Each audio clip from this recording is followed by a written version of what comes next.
Hi language learners, I'm Steve and welcome back to Single Step English.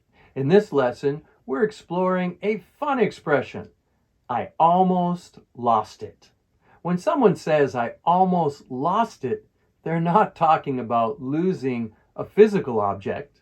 It means they were very close to losing control of their emotions or temper. It's like saying I nearly got very angry or I almost became really angry. You can also use it when you feel frustrated. For example, imagine you're stuck in traffic, running late for an important meeting. You might say, ugh, I almost lost it in that traffic jam.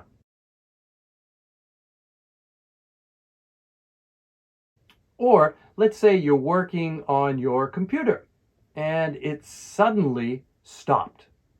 You press a key, but nothing changes. You can't do anything. You could say, I almost lost it when my computer stopped working.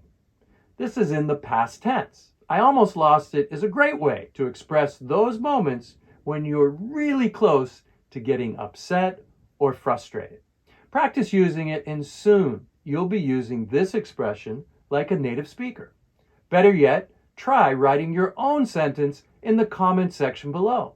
Thank you so much for watching and see you next time.